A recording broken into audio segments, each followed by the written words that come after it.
साथमा र प्रस्तुत छ आजको समाचारहरू। भारतीय जनता पार्टीका अध्यक्ष अमित शाहले आज कालेबुङमा चुनावी जनसभा गर्दै 26 मे पछि गोर्खाहरूको संघर्ष यातना र पीडाको अन्त हुने दाबी गरेका छन्। भारतीय जनता पार्टीका राष्ट्रिय अध्यक्ष अमित शाहले आज कालेबुङबाट चुनावी सभालाई सम्बोधन गर्दै गोर्खाहरूले वर्षौं अघिदेखि सहँदै आएको संघर्ष यातना र पीडाको अन्त आगामी 26 मईको दिन हुने घोषणा गरेको छ।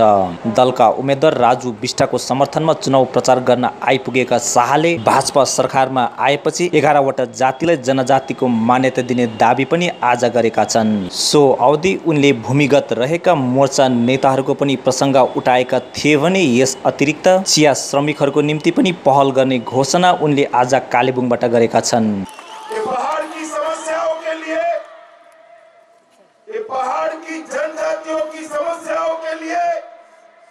सालों से संघर्ष कर जिन्होंने अपने प्राणों का बलिदान दिया है, उस सभी गोरखा भाइयों बहनों को विनम्र श्रद्धांजलि पूरी भारतीय जनता पार्टी की ओर से देकर मैं मेरी बात शुरू करना चाहता हूं।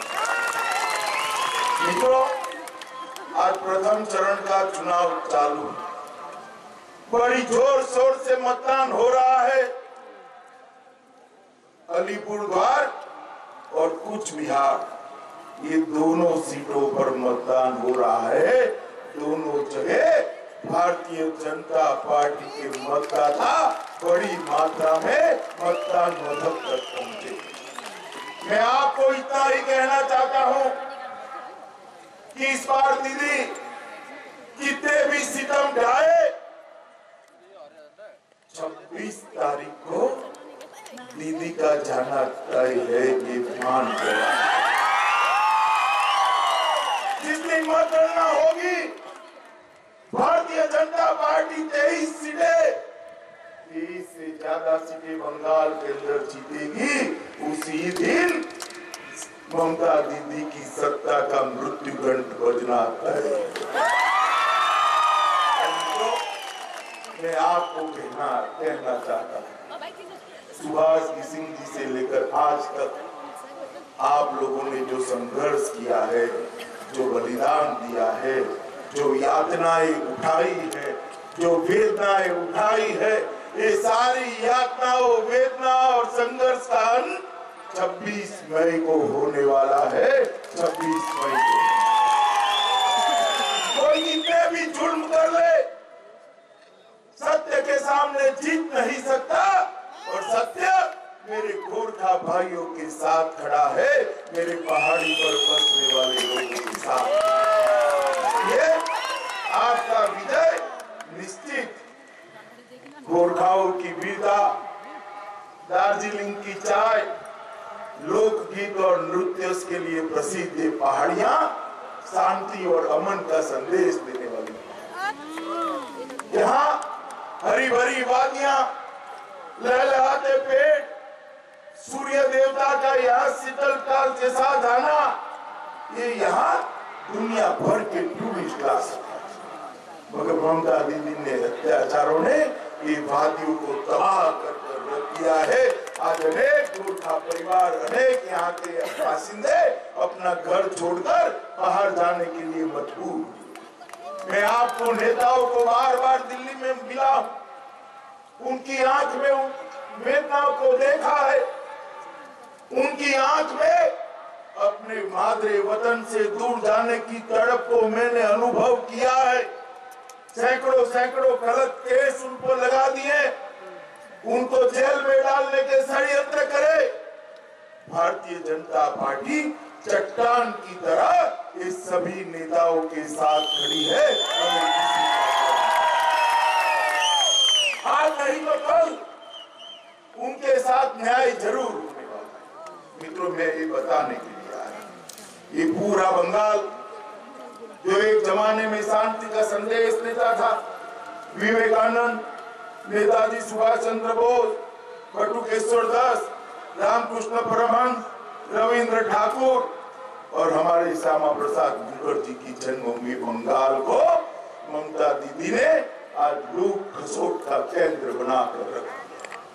बंगाल की जनता अब यहाँ परिवर्तन के लिए तैयार खड़ी। मित्रों, आज मैं आपको ये कहने जब आया हूँ तब इतना ही कहता हूँ कि भारतीय जनता पार्टी इस चुनाव में चट्टान की तरह आपके साथ खड़ी है। अभी अभी हमने हमारा घोषणा पत्र घोषित किया है और घोषणा पत्र घोषित करने के अंदर हमने कहा है कि जो गोरखा उपजातियां बची है, दूसरी बार मोदी सरकार बनने के साथ ही वो सभी की सभी गोरखा उपजातियों को हिंदुस्तान भर में ट्राइबल का, आदिवासी का स्टेटस देने का काम।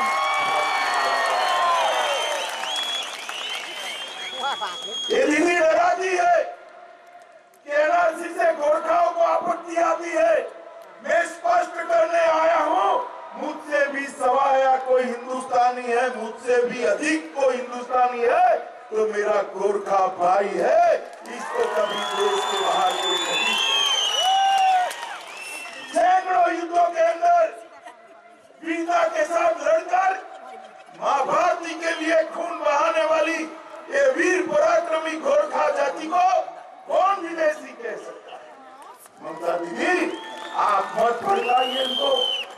मैं कहना चाहता हूँ, हम सिटीजनशिप अमेंडमेंट बिल लेकर आए हैं। गोरखाओं तो डरने की जरूरत जरा भी नहीं है। इसके अलावे भी जितने हिंदू, सिख, बौद्ध, जैन और क्रिश्चियन आसपास के देश से आए हैं वो शरणार्थी है। सबको इस देश की नागरिकता देने का काम भारतीय जनता पार्टी की नरेंद्र मोदी सरकार है। यदि आपकी इच्छा नहीं है कि गोरखा भाइयों को, शरणार्थी हिंदू भाइयों को, शरणार्थी माइनॉरिटी को नागरिकता मिले, इसलिए जब सिटीजनशिप अमेंडमेंट बिल आया आपने राज्यसभा में इसका विरोध किया, मगर आपका विरोध अब बहुत चलने वाला है। 2020 में राज्यसभा में भी भाजपा का बहुमत होने जा रहा है। दीदी, काम नजीब ये पहाड़ियां, पूरे बंगाल के अंदर जितने भी शरणार्थी आए हैं बांग्लादेश से, चाहे वो गोरखा हो, चाहे वो हिंदू हो, सिख हो, नेपाल से कोई आया है, ये सारे लोगों को नागरिकता देने का काम ये सिटीजनशिप अमेंडमेंट बिल करने वाला है। तो आज मैं आपको बता, विकास के कार्यक्रम आगे बढ़ा है। मित्रों, चाय बागान के मजदूरों के लिए श्रम योगी मानधन योजना, 60 साल की उम्र के बाद हर मजदूर को 3000 रुपया पेंशन देने की घोषणा भारतीय जनता पार्टी की। आसाम में हमारी सरकार बनी, आसाम में भी चाय बागान है। वहां आसाम की सरकार ने 2500 रुपया 2 बार हर बैंक अकाउंट में जमा कर चाय बागान वालों को मदद करने का काम ये भारतीय जनता पार्टी की सरकार है। मैं पूछना चाहता हूं ममता दीदी को, आपने चाय बागान के मजदूरों के लिए क्या किया, इसका हिसाब दो। हर चाय बागान के मजदूर की बहन जो गर्भवती होती है उसको 12,000 रुपया आसाम की सरकार देती है। बंगाल में कुछ मिलता है भैया, बताओ जरा, मिलता है? मिलना चाहिए नहीं मिलना चाहिए? ममता दी की सरकार नहीं देगी। एक बार नरेंद्र मोदी को 23 सीटें बंगाल में से दे दो, हम भी करेंगे। 20,000 से ज्यादा चाय बागान वाले को असम सरकार ने स्मार्टफोन दिया, उनके बैंक अकाउंट खुला दिए, इनकी मजदूरी सीधी अब बैंक अकाउंट में जमा होती है। बीच में कोई बिचौलिया अब उनका कमीशन नहीं ले जाता है। ऐसी व्यवस्था बंगाल में होनी चाहिए नहीं होनी चाहिए? होनी चाहिए नहीं होनी चाहिए? हर चाय बागान वाले को सरकार बनने के बाद 5 लाख तक का पूरा स्वास्थ्य का खर्चा भारतीय जनता पार्टी की नरेंद्र मोदी सरकार उठाने वाली है। किसी भी चाय बागान के मजदूर को, उनके परिवार को, किसी को हार्ट अटैक हो जाए, लकवा हो जाए, ब्लड कैंसर हो जाए, किसी का गुर्दा बदलाना हो, लीवर बदलाना हो, चाय बागान का खर्चा कहाँ से? और किसी को खर्चा करने की जरूरत नहीं है। 5 लाख तक का सारा खर्चा नरेंद्र मोदी सरकार उठाने वाली है। अमर सिंह राईको समर्थन गर्दै आज राज्यकी मुख्यमन्त्री ममता ब्यानर्जीले दार्जिलिङमा विराट चुनावी जनसभा गरिन्। तृणमूल नेत्री तथा राज्यकी मुख्यमन्त्री ममता ब्यानर्जीले आज पहिलोचोटि दार्जिलिङको चौरस्तामा उभिएर चुनाव प्रचार गरिन्। दलका प्रार्थी अमर सिंह राईलाई जिताउनु पर्ने आह्वान गर्दै उनले आज दार्जिलिङबाट गोर्खाहरूको चिनारी समस्या समाधानको निम्ति पहल गर्ने दाबी पनि फेरि एकचोटि दोहोर्याएकी छिन्। सो अवधि उनले जिटिए चुनाव अघि नै गोर्खाहरूको चिनारीको समस्या हल गर्ने तथा पर्जापट्टा वितरण पहल सुरु गर्ने दाबी पनि आज गरेकी छिन्। विधानसभा चुनावमा पहाडका 3 विधायक गोर्खा जनमुक्ति मोर्चाबाट जाने जानकारी गराउँदै उनले सभासद चुनाव अघि जिटिएको संवैधानिक मान्यतामाथि पनि पहल गर्ने दाबी गरेकी छिन्।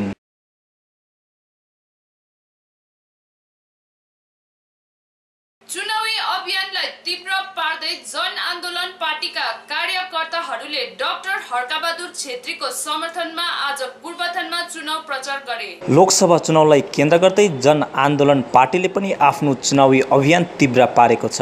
पहाड लगायत समतलको विभिन्न क्षेत्रहरूमा पुगेर चुनाव प्रचार गर्दै आउने जन आन्दोलन पार्टीका डाक्टर हर्कबहादुर छेत्रीले आज गोरुबथान क्षेत्रको भ्रमण गरेका थिए भने व्यापक समर्थकहरूको उपस्थितिबीच उनले उक्त क्षेत्रमा पनि आफ्नो चुनाव प्रचार गरेका छन्। राष्ट्रिय दलहरूले चुनाव जिते गोर्खाहरूको निम्ति केही नभएको इतिहास रहेको जनाउँदै आम मानिसहरूलाई विकल्प दिनको निम्ति नै आफू मैदानमा ओर्लिएको दाबी डाक्टर हर्कबहादुर छेत्रीले आज गरेका छन्।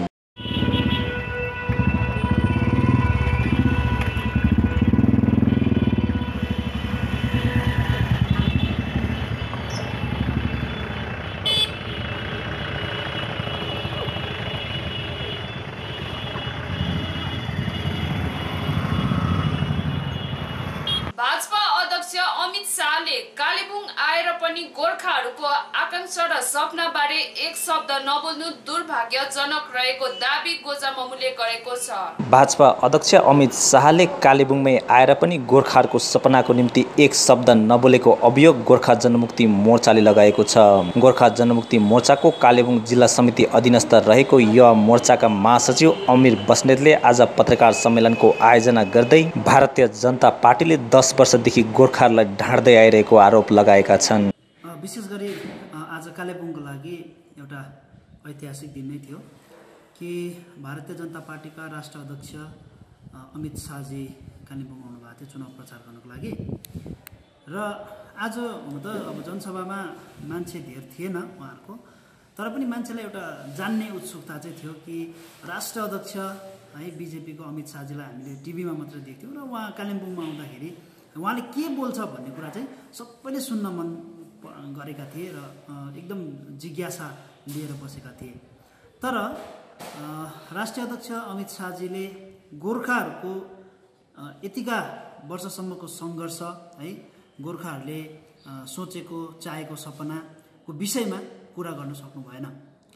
अनि एकातिर भाजपाले हिजो अस्ति मात्रै एउटा घोषणापत्र निकाल्यो र त्यहाँनिर 2वटा मुद्दाहरूलाई समावेश गरिएको छ। एउटा चाहिँ हो 11वटा जनजाति अनि अर्को चाहिँ भनेको छ दार्जिलिङ समस्याको राजनीतिक समाधान है। अनि त्यो एकदमै कन्फ्युजन छ। एउटा त 11वटा जातलाई जनजाति बनाउनको लागि पश्चिम बङ्गाल सरकारले 2 पल्ट रिकमेन्डेसन गरेर पठाइसकेपछि पनि दिनु नसक्ने चाहिँ भारतीय जनता पार्टी हो। केन्द्रमा पूर्ण बहुमतको साथमा अघिल्लो 5 वर्ष बसे तापनि भारतीय जनता पार्टीले 11वटा जातलाई जनजाति बनाउन सकेन। अनि यसपल्ट पनि 11वटा जातलाई जनजाति बनाउने कुरा घोषणापत्रमा हालेर फेरि गोर्खाहरूको भावनासँग खेल्ने, गोर्खाहरूलाई फेरि मूर्ख बनाउने काम भइरहेको हामीले देखिरहेका छौँ। अर्को कुरा दार्जिलिङ समस्याको राजनैतिक समाधान गर्छु चाहिँ भनेको छ, तर के हो राजनीतिक समाधान चाहिँ त्यो स्पष्ट पारेकै छैन। आज हामीलाई यो जान्नु थियो कि राष्ट्र अध्यक्ष आउनुहुँदै थियो है, पोलिसी मेकिङको हेड हुनुहुन्छ उहाँले चाहिँ केही न केही बताउनुहुन्छ, त्यो राजनीतिक सल्युसन चाहिँ पोलिटिकल सल्युसन चाहिँ के हो त्यो माथि चाहिँ उहाँले प्रकाश पार्नुहुन्छ, त्यो माथि स्पष्ट पार्नुहुन्छ भनेर हामी सुन्नलाई पर्खेर बसेका थियौँ। जुन कुरा उहाँले स्पष्ट पार्नु भएन, न एक शब्द पनि बोल्नु भयो। यो दुईटा विषय जुन चाहिँ घोषणापत्रमा उठाएको दुईटा बुदा छ त्यो माथि एक शब्द पनि नबोलिकन उहाँ यहाँबाट जानुभयो। र यो राजनीतिक सल्युसन के हो है, पोलिटिकल सल्युसन के हो, यो राज्यभित्रको सल्युसन हो कि राज्य बाहिरको सल्युसन हो, यो पनि स्पष्ट छैन है।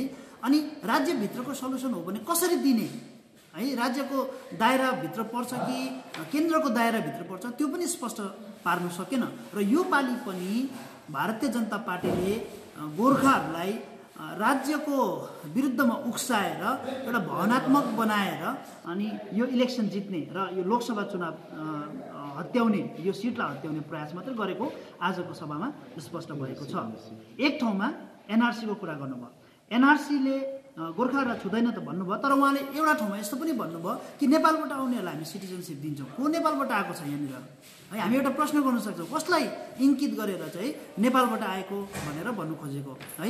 हिजो अस्ति मात्रै पनि हामीले बनाएर पठाएको सांसद एसएस आलुवालियाज्यूले अन्तमा आएर भूमिपुत्रको माग गर्नेहरू नेपालको हो अथवा विदेशी हो भनेर उहाँले लालछना लाउनुभयो। आज पनि इन्डाइरेक्टली उहाँले नेपालबाट आउनेहरूलाई शरणार्थीहरूलाई हामी भारतीय जनता पार्टीले सिटिजनसिप दिन्छ भनेर कसलाई इङ्कित गरेको है। अनि उहाँले यो ठाउँको इतिहासलाई राम्रोसँगले बुझेर मात्रै यस्तो खालको बयान दिनुपर्छ भन्ने हामी माग गर्छौँ।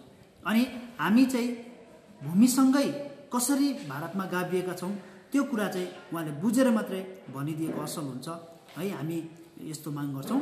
अनि सँगसँगै हामीले जुन आशा राखेका थियौँ, गोर्खाहरूले जुन आशा राखेको थियो कि बिजेपी भारतीय जनता पार्टीलाई 10 वर्ष दिएर देशमा भारतीय जनता पार्टीलाई गोर्खाहरूले आफ्नो गार्जियन सम्झेको थियो है, उहाँले न्याय दिन्छ भन्ने सम्झेको थियो। तर बङ्गालमा राजनीति गर्ने उद्देश्य उहाँहरूको, बङ्गालको सत्तालाई, राज्यको सत्तालाई हत्याउने उहाँहरूको प्रयासमा गोर्खाहरू काहीँ न काहीँ हराएको, गोर्खाहरूको मुद्दा हराएको, गोर्खाहरू चाहिँ उहाँहरूको प्लानमै नभएको, गोर्खाहरूको जुन चाहिँ मुद्दा छ उहाँहरूले त्यो विषयमा चाहिँ सिरियसली नसोचेको कुरा चाहिँ आज अमित शाह राष्ट्रिय अध्यक्ष उहाँको वक्तव्यबाट स्पष्ट भएको छ। कालेबुङको अलगढा स्थित डुकामा स्वर्गीय तानुप लेप्चा मेमोरियल आर्चरी टुर्नामेन्ट आज सम्पन्न भएको छ। कालेबुङ खण्ड 2 अधीनस्थ रहेको अलगढाको डुक्का क्षेत्रमा आज स्वर्गीय तानुप लेप्चा मेमोरियल आर्चरी टुर्नामेन्ट आयोजना भएको थियो। इन्डिजिनस लेप्चा ट्राइबल एसोसिएसनका अध्यक्ष दुर्जिटी लेप्चाको प्रमुख आतिथ्यमा सम्पन्न उक्त कार्यक्रम बीच विभिन्न ठोमका प्रतिनिधिहरूको उपस्थिति रहेको थियो। लेप्चाहरूको पारम्परिक खेल धनु काँडलाई अझ विकसित गर्नको निम्ति नै उक्त प्रतियोगिताको आयोजना गरिएको आयोजक पक्षले जानकारी गराएको छ।